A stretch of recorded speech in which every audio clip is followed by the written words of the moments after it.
Bismillahirrahmanirrahim. Assalamualaikum warahmatullahi wabarakatuh. Waalaikumsalam.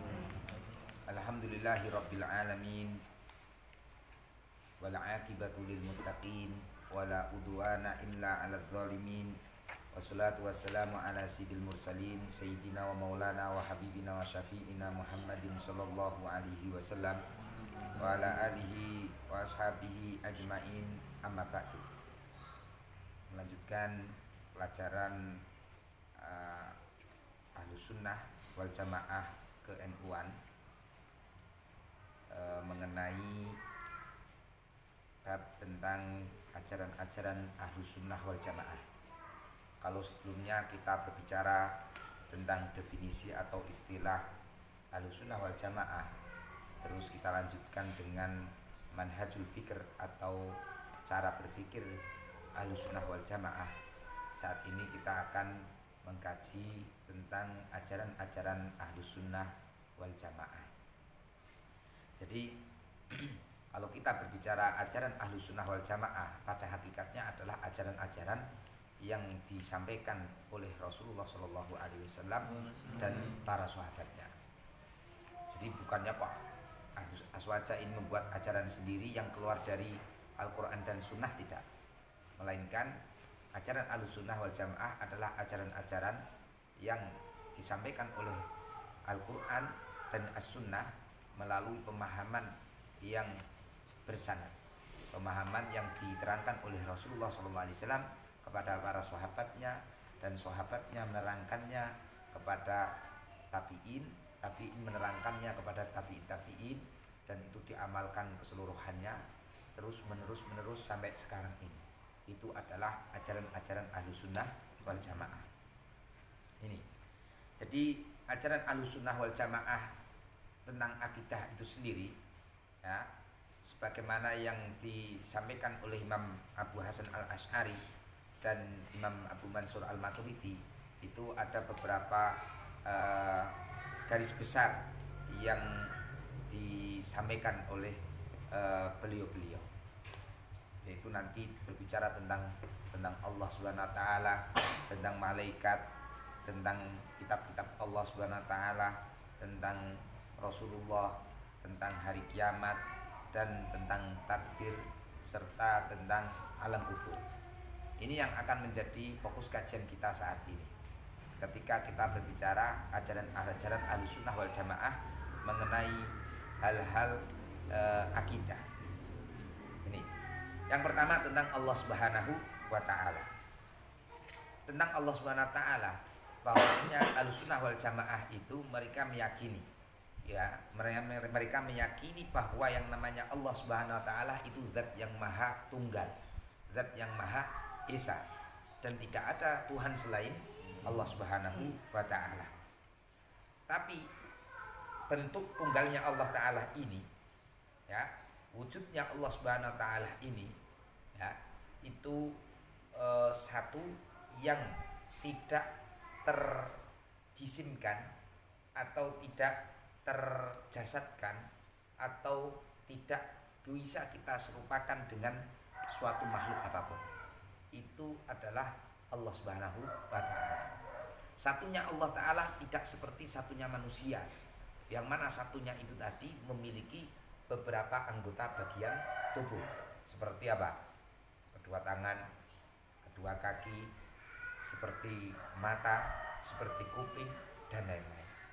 Adapun ketika ada ayat-ayat di dalam Al-Quran yang mana menerangkan bahwa Allah Ta'ala itu adalah zat yang maha mendengar, atau zat yang maha melihat, atau yang maha kuasa, ini, atau berbicara tentang ayat-ayat mustabihat, ini tidaklah untuk mentasbihkan atau menyerupakan Allah Ta'ala dengan makhluk, melainkan ini adalah, ya, upaya Allah Ta'ala untuk memahamkan kepada kita semuanya, ya, bahwa Allah Ta'ala itu zat yang maha mengetahui atau zat yang maha melihat. Jadi bukannya untuk mentamsilkan Allah Ta'ala serupa dengan makhluk, tidak. Jadi sangat keliru sekali apabila kita memahami Allah Ta'ala, wujudnya Allah Ta'ala itu zat yang maha melihat, lantas kita ini menyerupakan Allah Ta'ala seperti makhluk yang memiliki mata. Jadi Allah Ta'ala itu zat yang maha melihat tanpa membutuhkan wasilah seperti mata. Allah Ta'ala zat yang maha mendengar tanpa harus membutuhkan kuping untuk bisa menjadi zat yang maha mendengar. Jadi Allah Ta'ala itu laisa kamitslihi syai', tidak sama dengan makhluk apapun.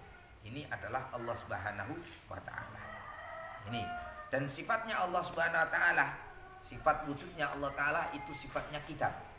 Jadi ketika kita berbicara bahwa Allah Ta'ala itu zat yang maha kuasa, itu zat yang maha kuasanya Allah Ta'ala itu tidak setelah Allah Ta'ala menciptakan makhluk, tidak. Melainkan Allah Ta'ala itu zat yang maha kuasa sebelum Allah Ta'ala menciptakan makhluk. Dan Allah Ta'ala ketika menciptakan makhluk, Allah Ta'ala tetap zat yang maha kuasa. Dan Allah Ta'ala setelah makhluk semuanya ini hilang, musnah, tetap saja Allah Ta'ala zat yang maha kuasa. Ketika Allah Ta'ala memiliki sifat zat yang maha memberi, misal Al-Wahhab, semisal zat yang maha banyak memberi, itu zat yang maha banyak memberi ini juga sifatnya kitab. Bukannya kok Gusti Allah Ta'ala awalnya tidak zat yang maha pemberi, lantas ketika menciptakan makhluk kemudian Allah Ta'ala menjadi zat yang maha pemberi. Bukan seperti itu. Jadi semua keseluruhan sifat-sifat Allah Ta'ala yang wajib kita ketahui, yang mana di dalam akidah Asy'ariyah itu itu berjumlah 20 sifat wajibnya, dan sifat muhalnya 20, itu menunjukkan bahwa sifat-sifat itu sifatnya bagi kita. Makanya jadi Allah Ta'ala ini memiliki sifat yang sangat sifat yang sangat indah, yang sangat agung, dan yang sangat sempurna. Ya, di mana sifat-sifat yang wajib diketahui ini ada jumlahnya berapa? 20. Apa saja 20 itu tadi? Pertama adalah wujud, bahwa wajib bagi Allah Ta'ala itu wujud. Loh, kok Allah Ta'ala wujud? Dalil yang ada di dalam Al-Quran mana yang menunjukkan bahwa Allah Ta'ala itu wujud? Secara tekstual, secara nas, tidak ada yang namanya menyebutkan Allahu wujudun. Tidak ada. Lantas dari mana kita mengetahui bahwa Allah Ta'ala itu wujud? Ya, akidah atau madhab atau firqah An-Najiyah Ahlussunnah wal Jamaah ini ya membutuhkan menggunakan peran akal. Menggunakan peran akal yang mana digunakan untuk memahami dari nas-nas yang ada. Di nas-nas disebutkan bahwa Allah Ta'ala yang menciptakan alam semesta ini, Allah Ta'ala yang mengatur alam semesta ini. Secara otomatis zat yang maha mengatur alam semesta ini mewajibkan yang namanya apa? Wujud. Mustahil bagi sesuatu yang ada atau tidak ada bisa mengatur alam semesta. Nah ini, jadi untuk bisa memastikan bahwa ada sesuatu yang wujud itu tanpa harus melihat secara penglihatan kita secara face to face, tidak perlu. Ya, adanya cahaya berarti di situ adanya cahaya di siang hari berarti secara otomatis di situ ada sesuatu yang menyinari dunia itu, yaitu matahari. Contoh, ya kan? Adanya tanda-tanda bahwa istilahnya alam semesta ini ada, berarti ada yang menciptakan. Siapa yang menciptakan? Datanglah seorang rasul memberitahu bahwa yang menciptakan alam semesta ini namanya adalah Allah Subhanahu wa Ta'ala. Jadi wujudnya alam semesta ini pertanda akan wujudnya Allah Subhanahu wa Ta'ala. Inilah fungsi daripada akal di Ahlussunnah wal Jamaah, madhabnya Imam Abu Hasan Al-Asy'ari dan Abu Mansur Al-Maturidi, di mana ya dalam memutuskan suatu ajaran itu, merumuskan ajaran-ajaran itu menggunakan dalil nakli yang dibantu dengan dalil akli. Ini sehingga lengkap. Lah Allah Ta'ala itu wujudnya sifatnya kitab. Apa itu kitab? Kitab itu maha terdahulu.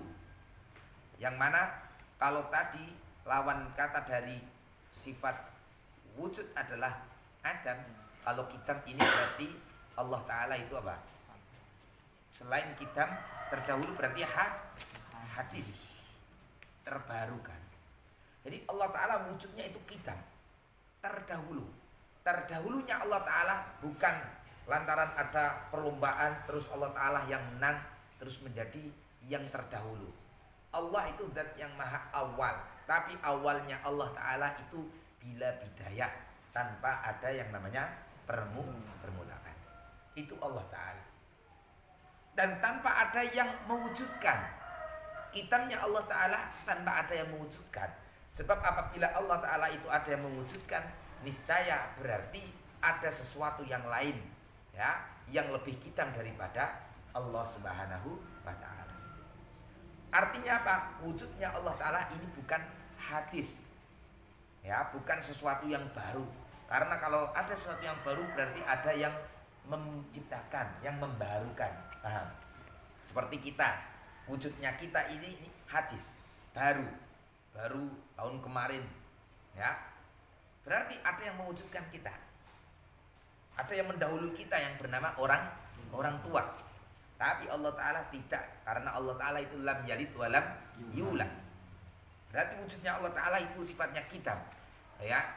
Allahumma antal awwalu falisa qablaka syai'. Ketika Rasulullah SAW berdoa sebagaimana yang ada di dalam hadis, Allahumma duh Allah Ta'ala, antal awwalu, engkau zat yang maha pertama, falisa qablaka syai', maka tidak ada sesuatu apapun sebelum engkau ya Allah. Nah, ini adalah Allah Subhanahu wa Ta'ala. Terus kitabnya Allah Ta'ala ini, ya, bersifat apalagi? Baqa, abadi, alias apa? Kekal. Sifat wujudnya Allah Ta'ala yang juga selain kitab, Allah Ta'ala itu baqa. Apa itu baqa? Abadi. Artinya Allah Ta'ala tidak akan musnah. Dalilnya mana? Kullu man 'alaiha fan wa yabqa wajhu rabbika dzul jalali wal ikram. Setiap makhluk itu fana, rusak, ya. Dan Allah Ta'ala saja, dan Allah Tuhanmu, ya, yang maha agung dan yang maha mulia, itu yang akan kekal abadi alias baqa. Artinya apa? Wujudnya Allah Ta'ala yang kitam itu tadi sekaligus menunjukkan bahwa Allah Ta'ala itu baqa. Makanya dalam hadis selanjutnya tadi, doa tadi, wa antal akhiru falisa ba'daka syai'. Dan engkau ya Allah zat yang maha akhir, di mana tidak ada sesuatu apapun setelah engkau ya Allah.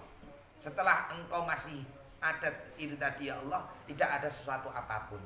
Dalam arti apa? Semua ketika rusak semua, yang wujud hanya satu, yaitu Allah Subhanahu wa Ta'ala. Ini menunjukkan bahwa Allah Ta'ala ini bila nihayah, tanpa ada akhir. Wujudnya Allah Ta'ala tanpa ada akhir, karena Allah itu baqa. Baqa itu apa? Kekal alias abadi. Itu Allah Subhanahu wa Ta'ala. Makanya Gusti Allah Ta'ala ini walam yakun lahu kufuwan ahad.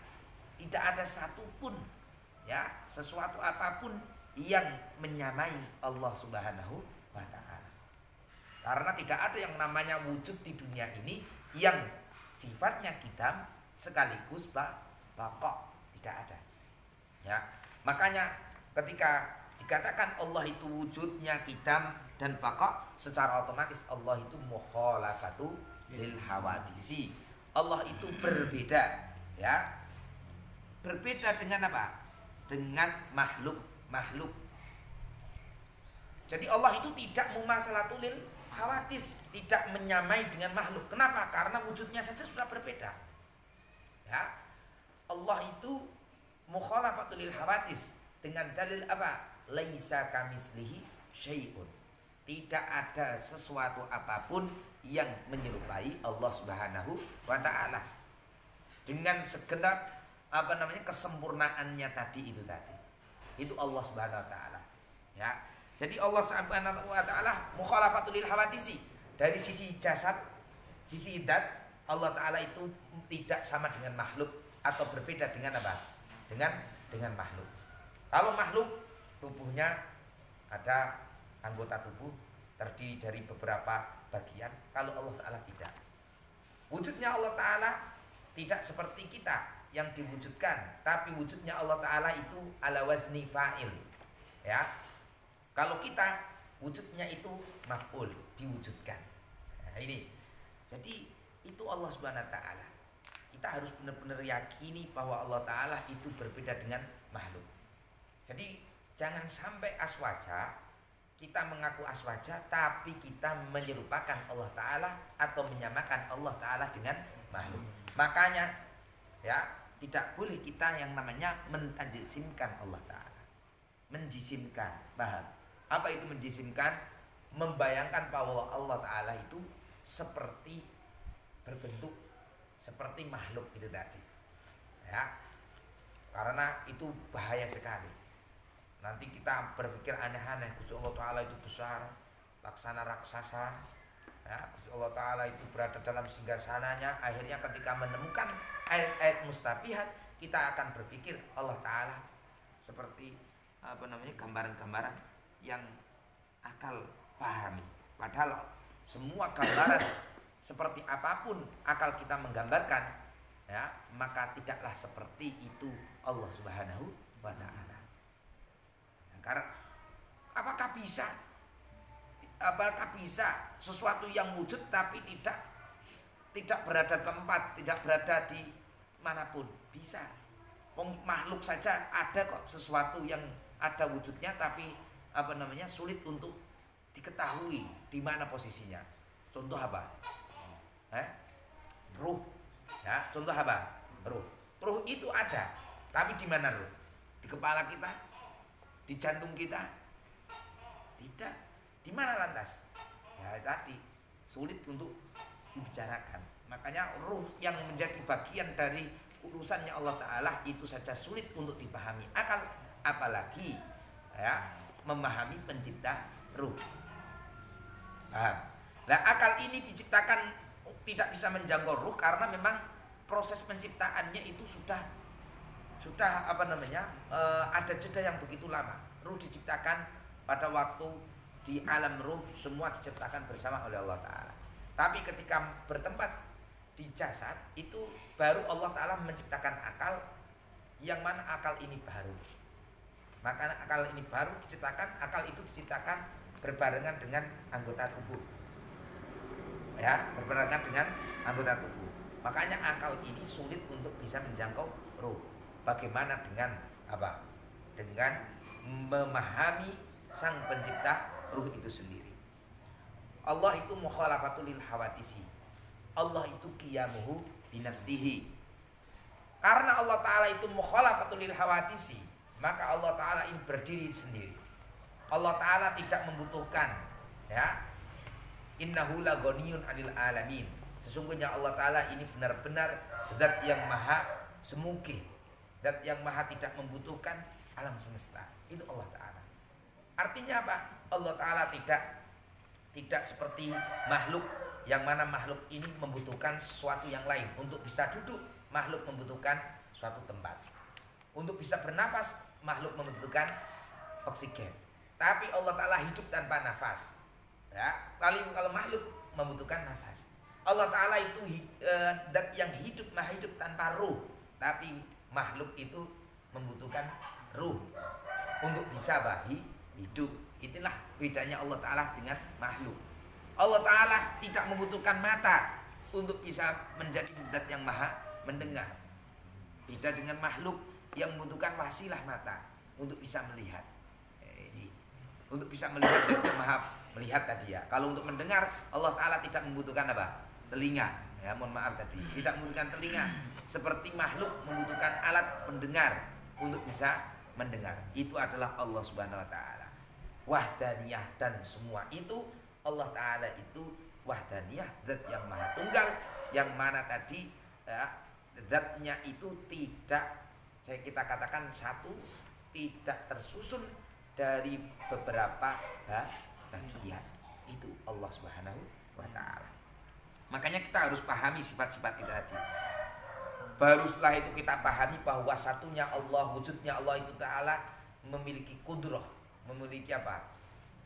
zat yang maha kuasa. Iradah, zat yang maha berkehendak. Ya. Ilmu, zat yang maha mengetahui, alim. Ya. Qudrah, iradah, ilmu, hayyah, zat yang maha hidup. Hidupnya tadi, hidupnya Allah Ta'ala tidak membutuhkan yang namanya apa? Ruh.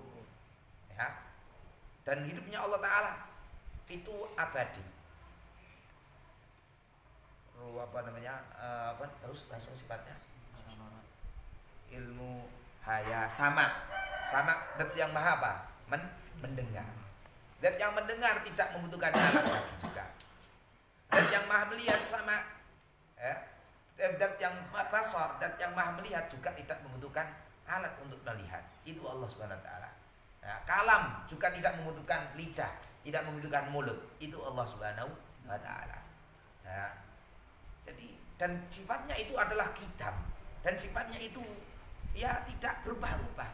Jadi Gusti Allah itu lam yataghayyar walam yatabaddal walan. Sifat-sifatnya Allah Ta'ala itu tidak berubah sama sekali dan tidak akan pernah berubah. Jadi sebelum Allah menciptakan makhluk, dengan Allah setelah menciptakan makhluk, itu tidak akan mempengaruhi, tidak akan menjadikan Allah Ta'ala itu apa? Berubah. Itu Allah Ta'ala. Makanya sebelum menciptakan makhluk, Allah Ta'ala tidaklah kesepian. Begitu pula setelah Allah Ta'ala menciptakan makhluk, Allah Ta'ala juga tidak merasa ramai dan tidak merasa tenang karena ada makhluk itu tadi, ada temannya dan lain-lain. Tidak demikian. Itu karena ciri dari sifat makhluk yang namanya kesepian atau terpesona dengan karyanya sendiri atau tapi tidak bagi Allah Subhanahu wa taala, karena Allah itu mukhalafatu lil hawadis, dan itu terus menerus dan nanti ada bagian sendiri sebenarnya. Dan Allah memiliki 20 sifat yang tadi yang muhal, ya jumlahnya ya kebalikan daripada apa? 20 sifat wajib. Kalau 20 sifat wajib apa? Allah wujud, kita baqa, mukhalafatu lil hawadisi, qiyamuhu binafsi, wahdaniyah, qudrah, iradah, ilmu, hayyah, sama, basar, kalam, qadiran, muridan, aliman, hayyan, sami'an, basiran, mutakalliman. Itu Allah Subhanahu wa taala. Paham? Berarti sebaliknya ya yang berkebalikan. Ya seperti Adam, ya, hadis, terus fana, mumasalatul lil hawadis, terus ihtiyaju ila ghairi, terus seterusnya. Dan Allah memiliki sifat satu, sifat jaiz, apa itu? Fi'lu kullu mumkinin autar uhu.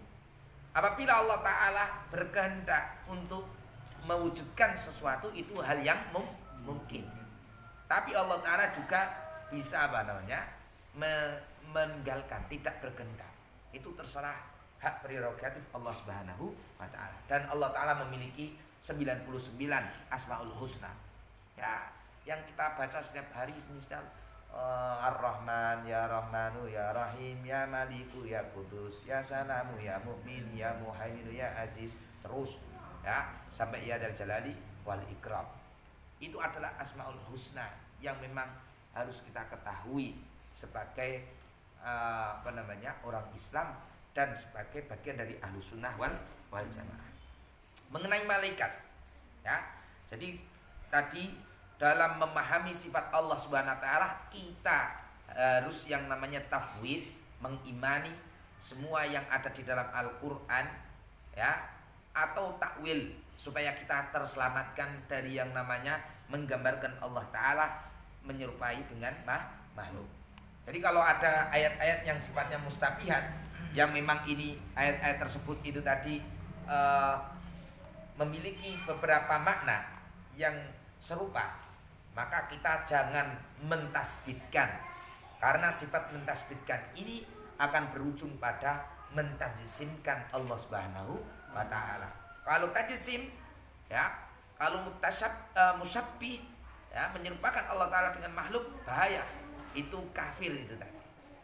Dan ini yang kita jumpai saat ini, ya, oleh kelompok atau golongan orang-orang Wahabi itu tadi. Nah, ini tadi Wahabi. Makanya jangan sampai kita arah ke sana. Kita harus pahami bahwa Allah Ta'ala tidaklah terjisimkan, ya. Allah Subhanahu wa Ta'ala tidaklah terjisimkan.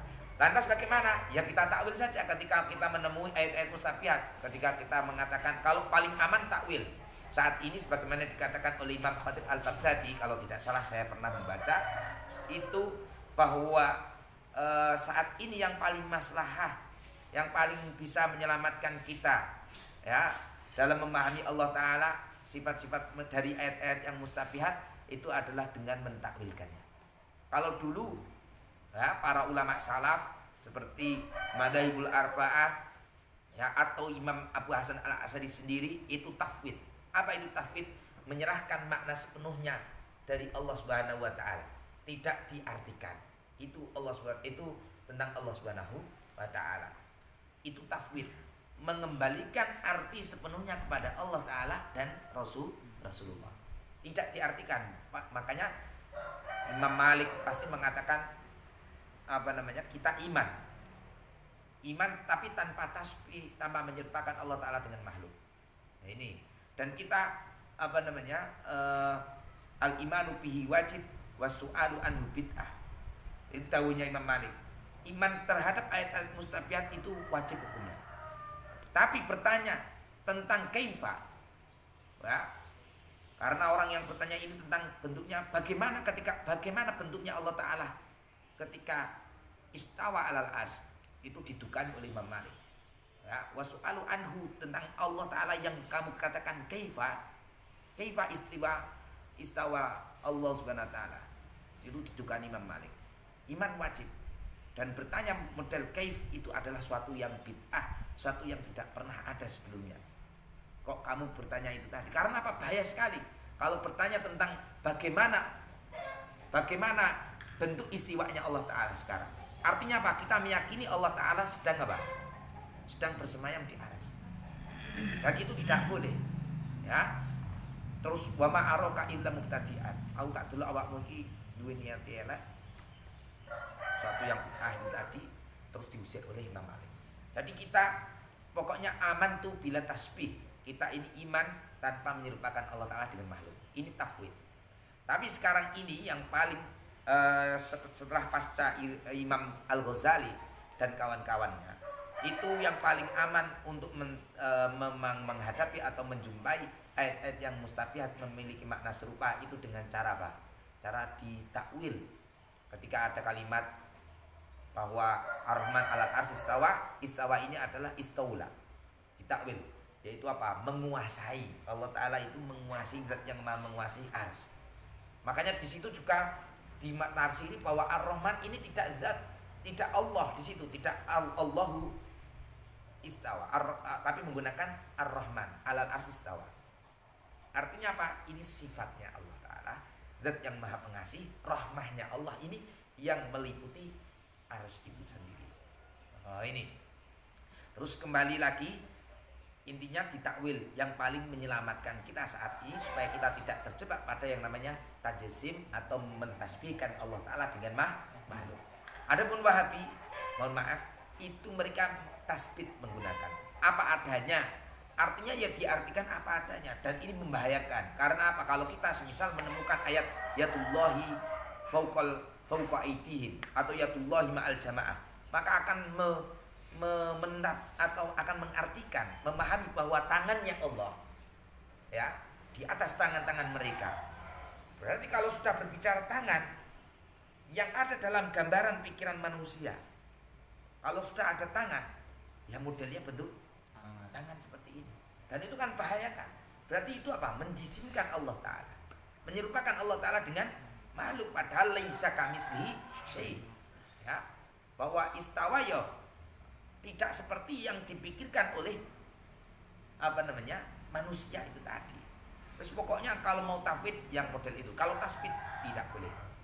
Oke, makanya kalau memaknai ayat-ayat mustabihat yang paling aman itu adalah dimaknai apa adanya, istawa. Ya, semisal Ar-Rahman utawi Allah Ta'ala istawa iku istawa alal arsy ing atase arsy. Model ngono ae. Ka usah semisal istawa iku lungguh atau iku semayang sapa Allah.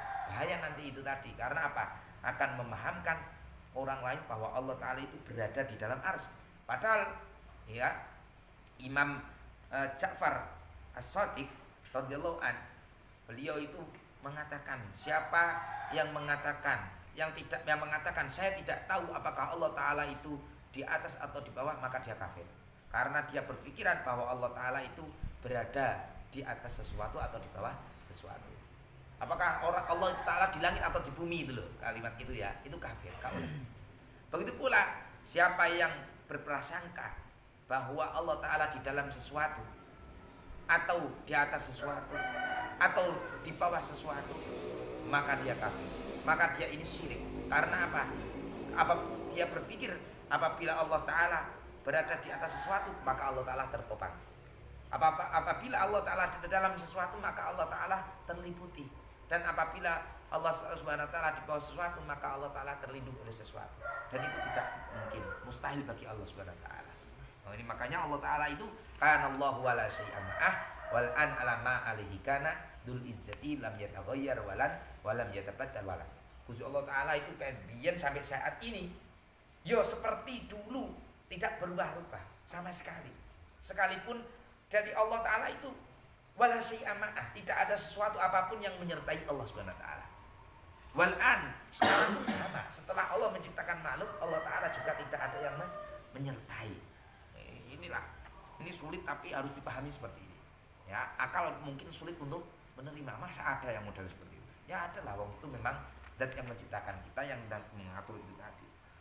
Dan Allah Ta'ala memiliki Asmaul Husna. Sekarang tentang malaikat. Malaikat itu adalah ciptaan Allah Subhanahu wa Ta'ala. Bukan apa namanya? Bukan putrinya Allah Subhanahu wa Ta'ala sebagaimana yang dipahami oleh masyarakat jahiliyah dulu, yang berprasangka bahwa malaikat itu adalah putrinya Allah Subhanahu wa Ta'ala. Tapi malaikat ini adalah makhluknya Allah Ta'ala yang tercipta dari apa? Nur atau cahaya.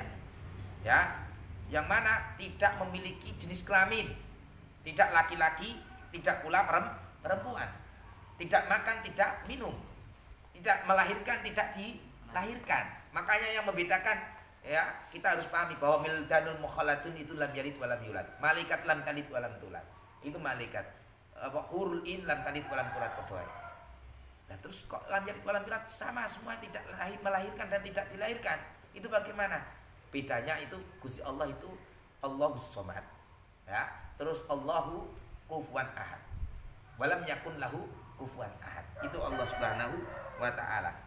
Ini. Terus Allah Subhanahu dan malaikat itu yang wajib diketahui oleh kita ada 10. Adapun jumlahnya tidak ada yang mengetahui kecuali Allah Subhanahu wa Ta'ala. Tidak ada yang mengetahui junubnya Allah Ta'ala atau malaikat kecuali Allah Subhanahu wa Ta'ala.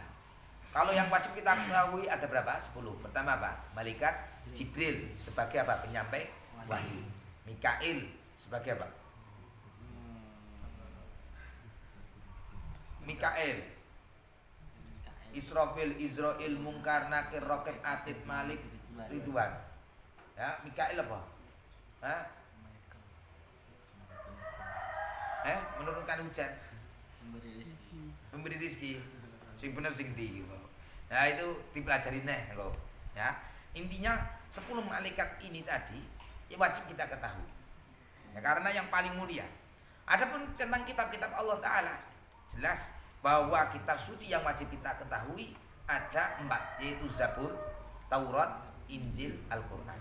Zabur itu diturunkan kepada Nabi Daud alaihissalam, Taurat kepada Nabi Musa alaihissalam, Injil kepada Nabi Isa alaihissalam, Al-Quran diturunkan kepada kanjeng Nabi Muhammad sallallahu alaihi wasallam.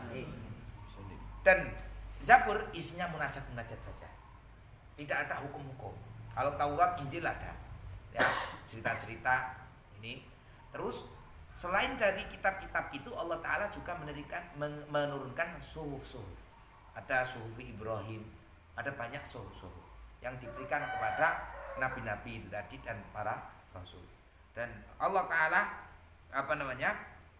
dan wajib kita ketahui bahwa yang namanya Al-Quran itu adalah kalamullah al-munazzal ala sayyidina Rasulullah sallallahu alaihi wasallam, biwasitati Sayyidina Jibril alaihissalam. Kita harus yakini bahwa Al-Qur'an yang ada saat ini itu adalah firman-Nya Allah Subhanahu wa taala yang sifatnya qadim, tidak hadis. Oke. Jadi sudah dulu tidak ada Gusti Allah taala ini merespon karena ada suatu perkara yang baru terus Allah taala nembe dawuh itu enggak. Tapi peristiwa itu sudah di setting oleh Allah Subhanahu wa taala juga. Mengikuti apa yang telah difirmankan oleh Gusti Allah taala. Semuanya itu settingan, semuanya sudah sempurna. Ya, dari kalamullah itu qadim bukan hadis. Dan kitab Al-Qur'an adalah kitab yang paling akhir, tidak ada kitab lagi setelah itu yang paling mulia dan paling sempurna. Karena apa? Karena semua syariat-syariat nabi-nabi terdahulu itu sudah dicap semuanya oleh Al-Qur'an ini. Tentang Rasul umat Islam ini yaitu Aswaja Ahlussunnah wal Jamaah mempercayai bahwa Rasul-Rasul ini bertugas untuk menyampaikan risalah. Kita harus yakini bahwa para nabi itu sifatnya adalah shadiqun. Orang-orang yang jujur, tidak berbohong atas nama Allah Subhanahu wa taala. Dan mereka ini disertai mukjizat yang menunjukkan bahwa dia ini benar-benar dari Allah Subhanahu wa taala. Ya, dan mereka ini orang-orang yang benar-benar amanah dalam membawa syariatnya Allah Subhanahu wa taala, tidak mengkhianati Allah Subhanahu wa taala. Jumlahnya ada berapa? Kalau seluruh nabi dan rasul menurut sebagian riwayat jumlahnya adalah 124.000. Ya, 124.000. Itu adalah nabi dan rasul. Tapi yang diutus ada 315 rasul. Dan yang wajib diketahui ada 25 rasul. Yaitu mulai Nabi Adam alaihissalam dan sampai Rasulullah Shallallahu alaihi wasallam. Ini yang kita pahami dari ajaran-ajaran Ahlussunnah tentang Allah, tentang malaikat, tentang kitab-kitab Allah taala, tentang kitab-kitab Allah taala, tentang rasul-rasul Allah Subhanahu wa taala. Ini adapun mengenai hari kiamat, tentang takdir dan tentang alam kubur, insyaallah akan kita bahas di pertemuan yang akan datang. Wassallallahu ala sayyidina Muhammad sallallahu alaihi wasallam walhamdulillahirabbil alamin. Wallahu yuwaffiquna lima fihi wa yardah. Wassalamu alaikum warahmatullahi wabarakatuh.